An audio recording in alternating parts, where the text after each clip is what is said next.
Hello and welcome to this edition of Wake Up and Live with the Arts. Now, we've been on holiday hiatus vacation like everybody else in the world due to the virus, but today we have the honor and luxury of doing something for our Wake Up and Live with the Arts show that we haven't been able to do in months, and that is to come over to Lakewood, Ohio and meet with Eric Swinderman, who James McGilvray, our videographer and editor, introduced us to. Of course, we were introduced way back at Made in Cleveland, but now there are new projects, and Eric and his lovely wife, Hortensia, have a film academy over here on Madison Avenue, and it's called the Lakewood Youth Filmmakers Lakewood Academy. Young Filmmakers Academy. Yep. And this is Eric Swinderman, and we are happy that we have the opportunity to be here on remote. Yeah. And talk with you and Hortensia, who went to take care of Ellie. Take care of the baby. Yep. The baby. Yeah. She's the boss. So now yeah. you are the head honcho here at the Lakewood. Give me the exact. Lakewood Young Filmmakers Young Academy. Filmmakers Academy. Yep. It's a mouthful. It's barely fits on a business What card. is the age range of the students and the actors and directors and producers, the emerging folk? Well, we always say our literature says 12 to 17, but we've had students as young as 7 at our school. Wow. Yeah, we have had several students about 7 years old, and they're kind of growing up with us. They've been here with multiple years. This is our 4th year. Okay. And we're very excited that so many of our students keep coming back. We have one of our rising star students. Her name is Evelyn. She's been with us for 4 years. Okay. So she was just a young tyke, and now she's 17 years old, getting ready to go into her senior year of high school. Okay. Thinking about going to college to become a filmmaker because she's grown up with us as a writer. She's a screenwriter. She serves as a script supervisor on our sets. Oh, so she wants to be on the technical production side. Yeah, she's great, and we've had other students who've been here 3 years and some with 2. So that's what we really love, is that they keep coming back, they keep growing with us and learning more and more about the industry. We're actually producing a short film in October with all students from the school. 3 of our sort of veteran students, Evelyn, who's in her 4th year, a young great director named Mia Thomas, who is in her 3rd year, and then another student, well, it's actually my stepdaughter, Camilla, who's in her 4th year, and they have actually written a short film, and I'm helping them produce that, and we're actually going to be we're actually casting for it now. For a shoot in October, and we're really excited that they're growing beyond the walls of this school and out into the world of producing a real film that will hopefully get some real attention. And they'll be right on time, because I saw it on CNN News that the Academy Awards is now under orders, whatever the word is, that by 2024 they must be more inclusive. They must have more women recognizable, not only as actors, but on the production, the technical, anything behind the scenes. So your students will be right on time. And that's what we love about our academy, is that we're about 50% female. Which is great, because it's they're so underrepresented in the industry. And for us to have 50%, I mean, Hollywood isn't 50%, but Lakewood Young Filmmakers Academy is, and this project that we're doing now is all female crew. Okay. They're writers, the crew. They'll have a few male actors, but the director will be female, the editors will be female, the writers are female, and they're all teenage girls who are motivated. This is what they want to do with their free time. They could be out 4 years they'll on be ready. TikTok or whatever, but they're doing this. So especially your female students will be ready for the new era as they go on to colleges and go on out west and east, and hopefully here, Ohio, does finally have, kind of a film industry, especially indie film. Yeah. But we're sitting socially distanced apart. I'm holding my mask, and in this day and age, we have to, if we're smart, we will follow all the guidelines. Oh yeah. So I'm looking at these beautiful awards that you have won, and what do they represent? So these are awards that are internationally recognizable awards. This is a Telly Award, which is a very popular award. Yeah. We won this for a movie trailer that I edited and produced for the film The Enormity of Life that I produced last year, starring Breckin Meyer from Garfield and Clueless, Emily Kinney from The Walking Dead, Giselle Eisenberg from Life in Pieces, The Wolf of Wall Street. So 3 of these awards are actually awards that the trailer had won. Okay. This award was actually from a film festival, a digital film festival called the Indie Fest, which it won third place, third best feature of the entire festival. And then some of the other awards are for some commercials that we've done. And we work a lot, I do a lot of commercial work for small businesses and companies, and bigger companies too, Volkswagen, BMW, Mountaineer Casinos, Chick-fil-A, Universal Windows, are all, I've worked with the Cleveland Browns, Cavaliers. So we do a lot of work on the side when we're not teaching kids. I try to stay busy, always try to stay creative, whether I'm writing a new TV pilot or if I'm producing a film. And we bring all that experience to the kids at the Academy to show them that, particularly, we want them to know that there are more jobs out there than just writer and director. Yes, right? exactly. They're, one of our instructors, Jeffrey Lang, he's a screenwriting instructor with the university, but with the school, but he makes his living as a set director for Hollywood films, like The Avengers and Captain America and Fast and the Furious and White Boy Rick. And when movies come into town, they always call up Jeffrey, and he's there working on the sets. And that's a job. That is a career. Precisely. And it's not something necessarily that we teach as a job at the Academy, because there's only so many hours in a day. Specialized. But we definitely like to teach them that there are more jobs than just the boss, the director and the editor and the producer. There are other jobs. And we were talking about the females in the Academy. We've had 2 young ladies from the Academy who kind of graduated from the Academy, have both gone on to film school. One at the University of Toledo. Her name is Tony, and she is now an instructor, a counselor at the university, or at the, I keep calling it university, but at the Academy. And then another talented young lady named Lindsey O'Keefe, who will be going away this year. I believe she might be going to NYU. Oh, okay. She's won some big awards. She won Best Picture at the Kids Film It Festival at the Cleveland Rock and Roll Hall of Fame. Okay. So we're really excited that not only do the females represent our organization, but they're going on to higher education to study it, and hopefully on to careers where they'll change the face of Hollywood and take away that boys club mentality. They'll be doing a lot. Yeah. I mean, I have 2 daughters. One is she's an actress. She's represented by Doherty. Yes. And she's a filmmaker as well. I want her to be able to she's 13.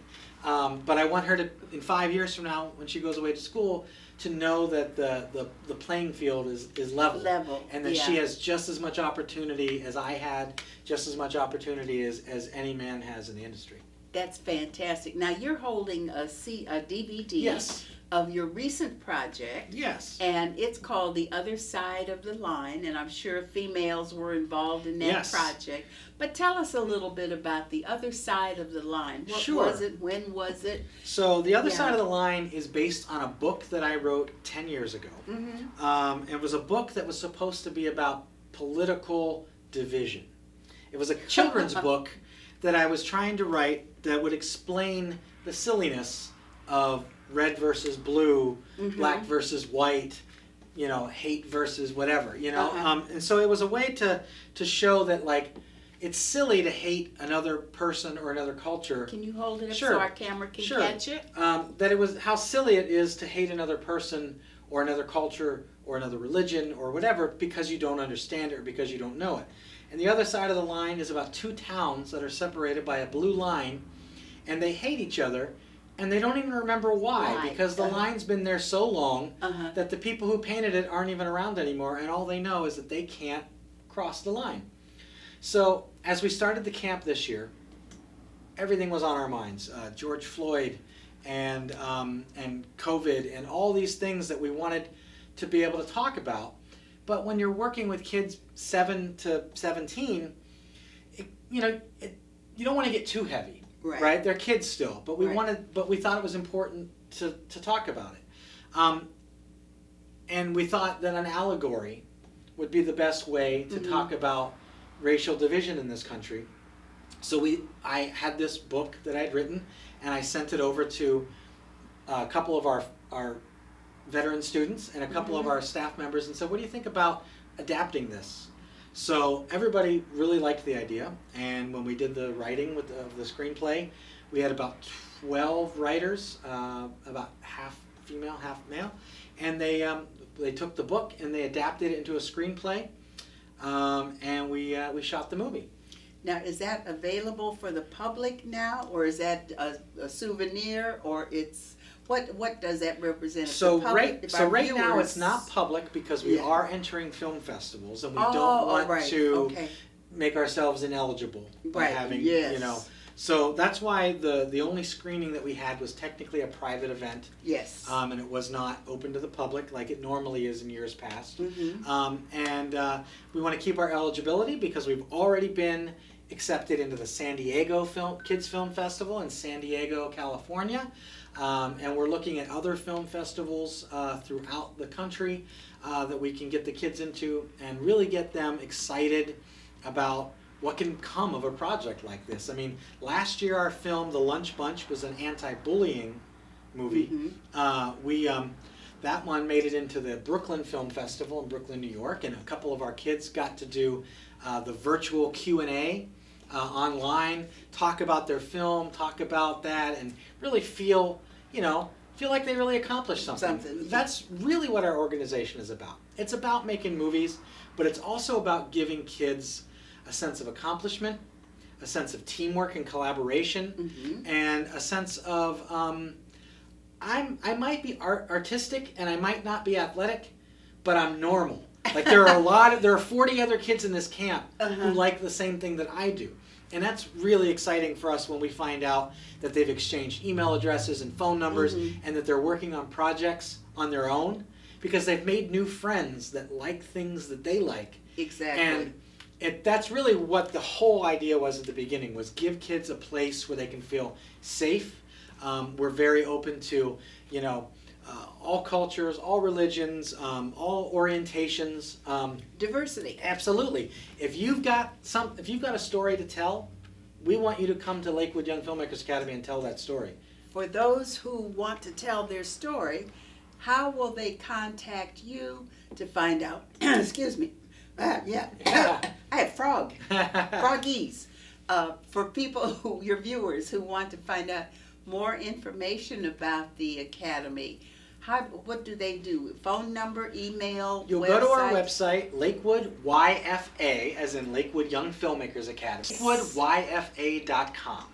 And we encourage you to think about your kids' artistic side. And Eric is absolutely right. There's more to life in terms of a holistic approach than being a sports person or, your academics. But what we do here. No. What Eric and Hortensia do here is bring about interest and training and skills and techniques and bring out the creative artistry of the young folks. And we all know how much young people need attention, need love, need guidance, and an opportunity to express themselves in healthy, happy, harmonious ways. So here at 15022 Madison Avenue, all the facilities are available. It's not a huge place, but there's camera work, there's audition space, there's editing. Why am I telling people about your facility? What we'll do is we'll take a brief look around. Sure. And so, And as we begin to bring this to a close, not only will we be thanking Eric, but as Sue Johnson and James McGilvray, we just want to, since it's been a long time, put in a plug for Wake Up and Live's Actor Studio, which we create and produce the Wake Up and Live with the Arts show. And we don't know exactly what's going to be happening due to the coronavirus and all the things that go along with that. But we do want to let you know to keep your eyes open, because hopefully we'll be able to begin all the issues associated with producing and presenting a stage play and TV presentations for our new project, Wake Up to Life Out of the Ashes. And it's an inspirational project designed to help uplift and enlighten folks and bring their spirits up and show how folks have overcome life's challenges and are working on becoming the best they can be. We have 4 playwrights, emergency, and they happen to be African American. We are a diversity company as well. And our 4 playwrights are Ade Borishade, Rebecca Morris, Peter A. Fields, and his mom, Yvonne Gould Fields. So we will be talking more about that in the near future, hopefully so that we can go into production and actually be able to, excuse me again, do performances at Rainy, I've lost my cotton picking voice. It's where we will, Hold on. where we will be performing at Rainy Institute. Start that from just not in the middle of the sentence, because I paused it. I don't know where I left off. See, I don't know where I left off. You know. Yeah, just so and we So will- you'll be hearing more about the project Wake Up to Life Out of the Ashes, hopefully in the near future. And whenever we are able to go into production, it is scheduled for Rainy Institute. But in the meantime, we cover mostly theater, but of course we have our YouTube show, which is designed to showcase the artists, performing artists, and related folks, you know, through video. So we want to thank Eric Swinderman and his lovely wife Hortensia for allowing us to come over and see the lovely facility, but above all, connect with you Absolutely. and your work, because I know a little of it, and it's fantastic, and you're doing a marvelous job Well, thank you. with the youth. Do you do adults at all in any way? We do offer some acting classes through here occasionally with an actor named Bryant Carroll. Don't know him. He was on. He's been in a bunch of shows. He was on Boardwalk Empire and HBO Okay. and Okay. a bunch of great shows.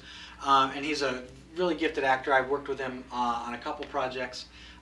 And he does a scene study class here. Okay. And on that note, I'm going to begin putting back on my face mask so that we will be compliant with all of the guidelines that we wish more people would follow. And if they did do this, maybe this COVID virus would be over sooner than later. And on that note, thank you, James, for bringing me out here to meet with Eric and Hortensia. And we shall see you soon. But in the meantime, be sure to wake up and live with the arts every day. See you soon.